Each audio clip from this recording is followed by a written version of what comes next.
ओम खड्गं चक्रगदे सुचापपरिगां शूलम्बुशुण्डिं शिरा शङ्खं सन्ददधिं करैस्त्रिनयनां सर्वाङ्गभूषावृतां नीलास्मद्युतिमासपाददशकां सेवे महाकालिकां यामास्तौ स्वपिते हरौ कमलजो हन्तुं मधुं कैटभम्। ओम जयंती मंगला काली भद्रकाली कपालिनी दुर्गा क्षमा शिवा धात्री स्वाहा स्वधा नमोस्तुते। नमस्कार, स्वागत है आपका आचार्य वाणी में। मैं आचार्य डॉक्टर विक्रमादित्य आपके साथ हूँ। आज का विषय हमारा है तुला राशि वालों के लिए ग्रहों का योग कैसा बनेगा। लेते हैं 4 तारीख की ग्रह नक्षत्रों के दृष्टिकोण से। तो उस दिन शुक्रवार का अवसर, नवमी तिथि विद्यमान है और इस दिन आपकी राशि के दृष्टिकोण से बड़ा सुंदर योग परिवर्तन करने के साथ सूर्य अग्रसित होकर दिखाई दे रहा है। एक तो भड्डली नवमी, दिन बहुत अच्छा, गुप्त नवरात्र का अंतिम दिवस, भगवती की आराधना करने का अवसर और ग्रह आपके लिए लाभ देने के लिए, प्रसाद देने के लिए ग्रह यज्ञ पूर्ण करते ही प्रसाद प्राप्ति के योग यानी ऐसे बनते दिखाई दे रहे हैं। हिम्मत अच्छी रहेगी, आगे बढ़ने के लिए स्थितियाँ आपको बिल्कुल इनिशिएट करने के लिए बड़ा अच्छा दिन दिखाई देता है। और ये समझे भड्डली नवमी एक अनसूच साया होता है कि जो 4 महीने बाद फिर कोई मुहूर्त बनता है, ये आखिरी मुहूर्त माना जाता है आषाढ़ मास का। तो इस दिन अवश्य भगवती का ध्यान करके कार्य करने का प्रयास करें, चीज़ें आपके लिए पॉजिटिव रहने के योग बनते दिखाई दे रहे हैं। और ऐसे में विशेष तौर पर इस दिन भगवती का सुंदर आराधना करें, पूजन करें, वो संपूर्ण रूप से कल्याणकारी रहेगा आपके लिए। विवेकानंद योगाश्रम में इस दिन शतचंडी का पूर्ण आहुति का यज्ञ रहेगा, आप उसमें भी सम्मिलित हो सकते हैं।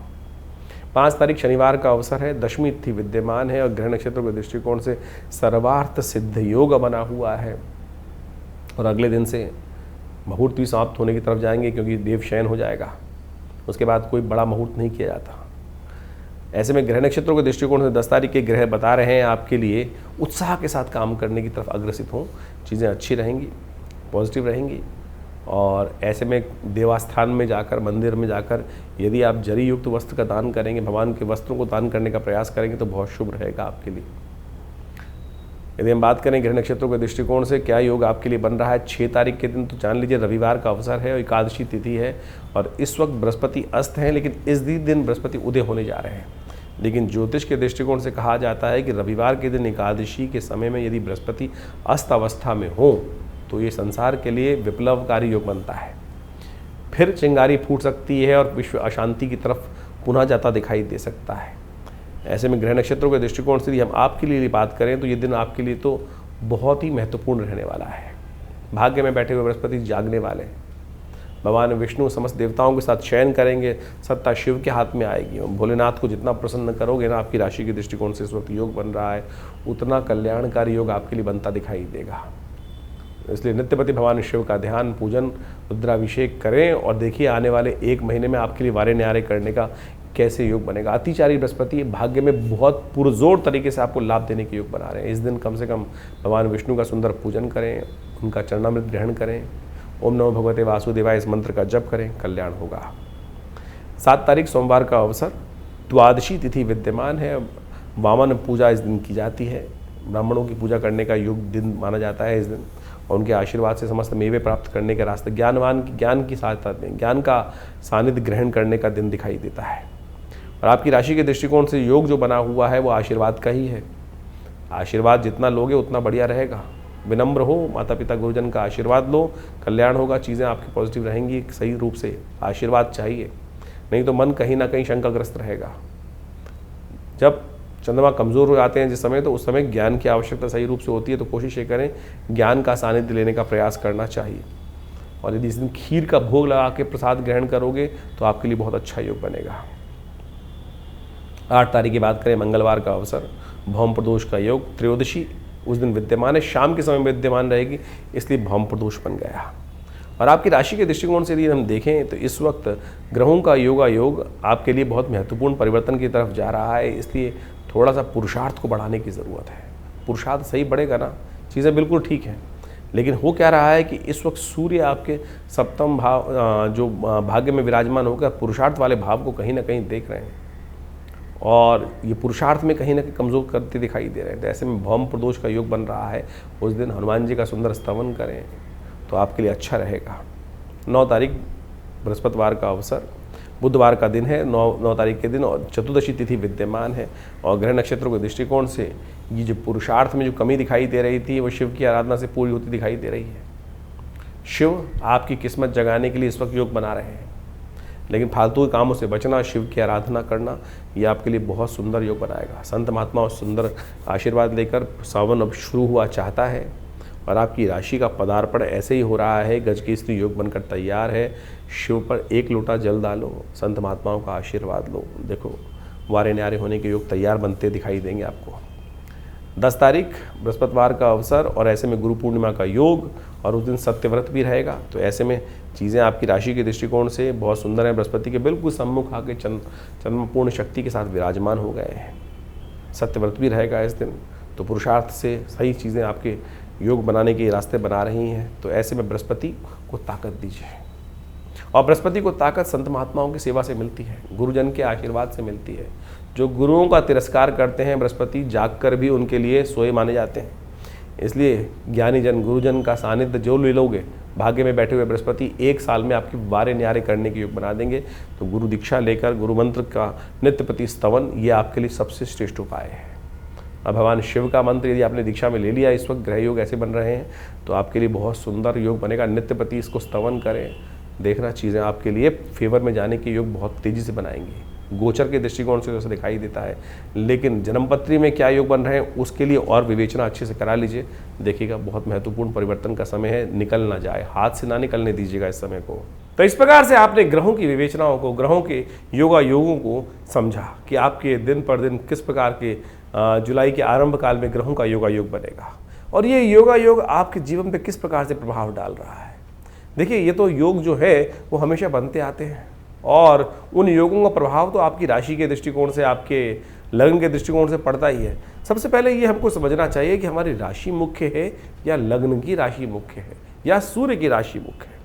क्योंकि सबसे ज़्यादा प्रश्न जो इस वक्त हमारे चैनल पर लोगों के द्वारा पूछे जा रहे हैं या किसी भी ज्योतिषी कार्यक्रम को देख के लोगों के मन में उठता है, वो यही है कि मैं अपनी राशि कौन सी देखूँ। देखिए मुख्यतः सबसे ज़्यादा प्रमुख राशि जो होती है जहाँ चंद्रमा विद्यमान होता है, जहाँ चंद्रमा आपकी राशि में पहुंचा हुआ है, वही राशि मुख्य मानी जाती है। गोचर के दृष्टिकोण से उस राशि का महत्व ज्योतिष के दृष्टिकोण से सबसे ज़्यादा माना जाता है। लेकिन हमारा एक ऐसा मानना है, और हमने प्रत्यक्ष रूप से ज्योतिष के अंदर देखा कि वह पूरी जन्मपत्री को कई स्वरूप में देखा जा सकता है, और उन सब चीज़ों को अच्छे से देखने के बाद फिर ज्योतिषी ही ये को देखना चाहिए कि आपके ऊपर कौन सी राशि के अनुसार से किस प्रकार से ग्रहयोग फलीभूत हो रहे हैं। कई बार चंद्र राशि फलीभूत होती है और कई बार लग्न राशि फलीभूत होती है। वो ग्रहों पे के योग के ऊपर निर्धारित होता है कि ग्रहों के योगायोग किस प्रकार से, किस व्यक्ति के दृष्टिकोण से कौन से ग्रह कार्य कर रहे हैं, कौन से ग्रह सुप्त अवस्था में है, कौन से ग्रह जागृत अवस्था में है, कौन से ग्रह स्वप्नादि अवस्था में है। तो इन सब चीज़ों की विवेचना करने के बाद फिर ये निर्धारित किया जाता है। चंद्र राशि वैसे फिर भी आप सही तरह से देख सकते हैं, आपके जन्मपत्री के अनुसार से चंद्रमा जिस राशि में विद्यमान है उसको चंद्र राशि बोला जाता है। उसके अनुसार से आप देखेंगे तो आपका फल बिल्कुल मैच होगा। लेकिन नाम राशि बहुत सारे लोगों को जन्मपत्री पता ही नहीं होती। उसको तो एक और तरीका होता है कि नाम के दृष्टिकोण से, कि आपका नाम जिस अक्षर से निकल रहा है, अवकाश हड़ा चक्र के अनुसार से, उसके अनुसार से आपका नाम के जो पहला अक्षर है, नामाक्षर जिसको बोला जाता है, उसके अनुसार से भी आप राशि देख सकते हैं। लेकिन सबसे मुख्य तो वही होगा कि जो चंद्र के अनुसार से आपकी राशि बन रही है, उन सब चीज़ों को अच्छे से देखकर फिर हम अच्छे से जान सकते हैं भविष्य के दृष्टिकोण से। कई बार गोचर के दृष्टिकोण से आपके ग्रह योग बहुत अच्छे आ रहे हैं, और ये प्रश्न बहुत ज़्यादा एक कॉमन प्रश्न हो चुका है इस वक्त, और सही भी औचित्य रहता है कि आपके गोचर के दृष्टिकोण से तो आपके ग्रह बहुत अच्छे लग रहे हैं, लेकिन काम उतना नहीं हो रहा है कि जितना, क्योंकि 12 राशि के अंदर पूरे विश्व को बांटने का जो एक प्रयास किया जाता है, लेकिन उसमें समझने की आवश्यकता यह है कि आपकी मूल जन्मपत्री में ग्रहों का प्रभाव किस प्रकार से बना हुआ है। गोचर के दृष्टिकोण से वृष्टि हो रही है, संसार में बारिश हो रही है, तो सब जगह एक ही प्रकार का पानी पड़ रहा है। यानी एक बहुत बड़े क्षेत्र में जब बारिश होती है तो बारिश तो एक ही प्रकार की हो रही है, लेकिन हर एक की स्थिति, हर क्षेत्र की स्थिति अलग है। कहीं कोई पहाड़ी पर है तो वहाँ पानी रुकेगा नहीं, कहीं कोई गड्ढे में है तो सारे क्षेत्र का पानी वहाँ आ जाएगा, वहाँ सारी विपदाएं घिर जाएंगी। तो यानी ये आपकी जन्मपत्री, मूल जन्मपत्री पर आपके मूल कर्मों के अनुसार से जो लेखा जोखा आप लेकर बैठे हैं, पूर्व जन्म के अनुसार से जो आए हैं बनाकर, उसके अनुसार से भी डिपेंड करता है कि मूल जन्मपत्री में कौन से ग्रह योग किस प्रकार के बन रहे हैं और कौन सी दशाएं चल रही हैं किस प्रकार की। तो आप सबसे पहले अपनी जन्मपत्री को अच्छे से चेक कराएं, क्या स्थिति मच रही है, क्यों आपकी जन्मपत्री में उतने लाभ नहीं हो रहे हैं जितने लाभ होने चाहिए।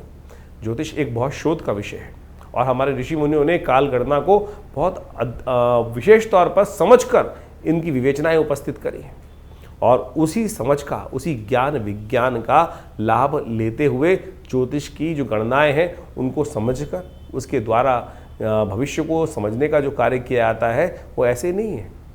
कई बार हमने हजारों जन्मपत्रियों में इस प्रकार से देखा है कि जैसा जो घट रहा है वो सामने, जो चीज़ सामने दिखाई दे रही है गुण योगा योग के अनुसार से वही घट रहा है, बिल्कुल उसी प्रकार से।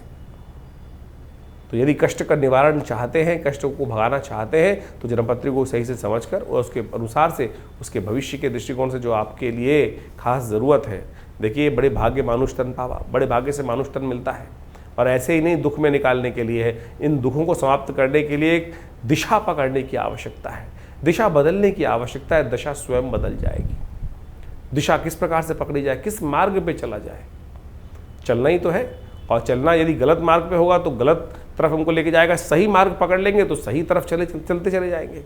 तो यही जो दिशा हमको ज्ञान विज्ञान के माध्यम से मिले तो वो विशेष तौर पर हमारे जीवन में कल्याण का मार्ग बना देती है, सही रास्ता हमको दिखा देती है। तो आप अच्छे से समझें आपकी जन्मपत्री में कौन से ग्रह योग किस प्रकार के हैं। गोचर के दृष्टिकोण से तो हम बता ही रहे हैं आपकी राशि में किस प्रकार के योग बन रहे हैं। और इस वक्त आषाढ़ के महीने के अंतिम अवसर पर जो ग्रहों का योगा योग बनकर तैयार है वो आपने अच्छे से देखा। शनि महाराज अब अपनी राशि को में जो बदलकर पूरे स्थिर हो चुके थे फिर वक्री होने जा रहे हैं। इसी जुलाई में वो वक्री हो जाएंगे और जिस भाव में चल रहे हैं कहा जाता है वक्री ग्रह और ताकतवर हो जाता है। षडाष्टक योग शनि मंगल का बनकर शनि के साथ मंगल का जो तैयार हो रहा है वो कहीं ना कहीं फिर एक विश्व में उपद्रव की जो चिंगारी है उसको भड़का सकता है।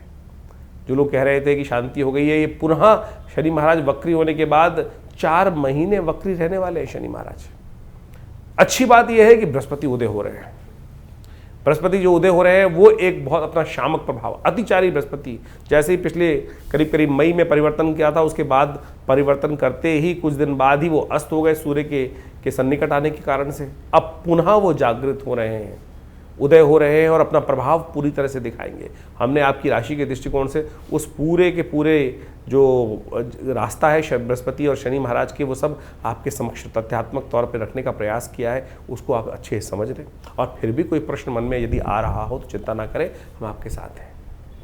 यदि आप खुद मिलना चाहते हैं आश्रम पे तो रविवार को हम मिलते ही हैं हर व्यक्ति के साथ। सुबह 8 बजे से लेकर करीब करीब जो 10 साढ़े 10 बजे तक विशेष कार्यक्रम रहते हैं। उन सब में बहुत सारे लोग आकर यज्ञ में सम्मिलित भी होते हैं और माँ भगवती का आशीर्वाद भी लेते हैं और अपने प्रश्नों का निवारण भी जान लेते हैं।